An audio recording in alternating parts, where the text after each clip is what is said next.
questions for Jared. Your coach mentioned yesterday that none of you guys were happy with what you put on film. He thought you guys responded well in the walkthrough on Sunday. How did today go, and what did you take from that game? It's been a whole turnaround from last week. We didn't go in there playing how we wanted to play at all. We didn't get fast, wasn't physical, and we did everything wrong that could possibly go wrong and still come out with a victory. So I was just detrimental to our mental, going being the top team, that we think we are, and playing like that. But then Sunday we came in, and everybody had a purpose. We were moving around fast, we were moving around physical. You could tell once we walked into the lift, everything was different. I know you don't want to have to learn a lesson like that, but do you think the lesson was learned and you take it from it? I think it was definitely like a lesson learned. You can't look down on any opponent you go up against. Everybody has a hit out on us they want to get us. Everybody they got something they want to prove against us. They did that. We can't let that happen again. We got to go out there and play how we play. We're the top team, and we can't let that ever happen again. Shouldn't have that kind of problem getting up, I guess, for Clemson. How exciting is this challenge for you to get back to Death Valley? Oh, good. I heard about the environment. I heard it's a hostile environment. It's loud. They get physical. I'm excited for it. This is what I come here for. The noise at practice a little louder than usual. Is that difficult to communicate with? I guess how did that impact practice at all?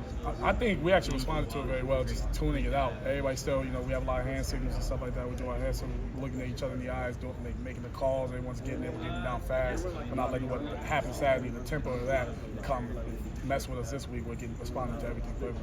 So that is kind of the intent of that, though, right? To have it happen. You guys are having kind of figure that out. Yeah, it's like getting prepared for Saturday because it's going to be a loud game. Are offenses showing you specifically more looks? Are they blocking differently than they did last year as far as using running backs or tight ends or double teams? Yeah, last year I was getting a lot of one-on-ones. I'll get chips every now and then, but I responded to them well. But this year it's getting the slide. I'm getting the chip by the running back with the guard coming with me, the tight ends taking me, and then the running back shipping me, and the tackles coming out of nowhere. I'm getting blocks I've never seen before, even like at other levels. So it's definitely difficult, but with the film I've studied, watching people at the next level, everything like that, I think I'm getting a hold of it, understanding how I can counteract stuff like that. How much does it affect the way you rush a passer, though, when James Daniels is one of the quarterbacks, and then that kid last week ran around like a slot receiver, and he was really quick.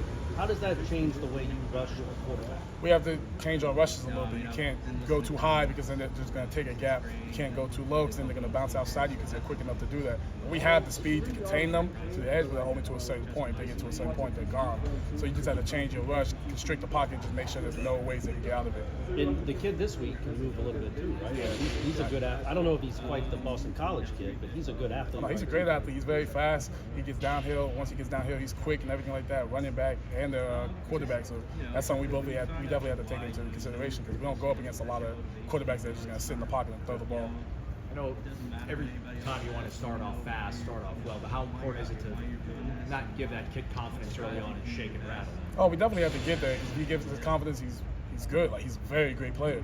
But we take that away and everything will handle itself. Everybody else will do their job and everything will come the way we want it to.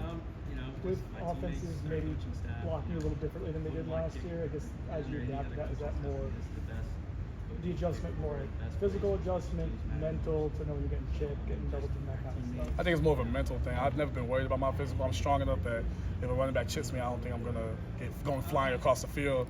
But it's just a mental thing because if a guard and a tackle come on me, that's a whole different conversation because it's like 700-something pounds versus a 100-something pound running back. So it's just a mental thing, figuring out if he chips me, I have to do this instead, or I have to go attack him. So he's like in his head, he's like, oh, he's going to come attack me, so he lays off a little bit. So it's kind of a mental thing. How do I handle it?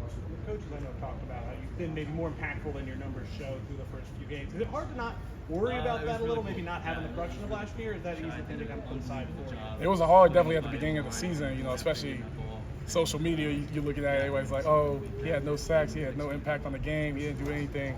But then me and Coach Norvell sat down last week and he was like, you're doing great, just keep doing what you're doing. He really helped my confidence because it took a big plummet for a minute, just playing, not having the production I wanted. But talking to him, it changed my whole life. It was like that conversation really changed my perspective. So now it's like, if I don't have sacks, people are going to say, oh, he got locked up. Look what happened. Everybody else was getting one-on-ones. If you give everybody else on our team a one-on-one, you pick your poison. That's bad news. You guys have been, I feel really good stopping running backs. you've had some quarterbacks that have busted loose, but why have you all been so good at stopping like traditional running backs running the ball? Oh, because we're a strong front as D-line. We just handle everything. We stay in our gaps. We know our linebackers are going to come handle theirs, so we just have to do ours. We'll constrict every gap. We're strong enough to press them back. If there's a little bit of space, everyone will close it down.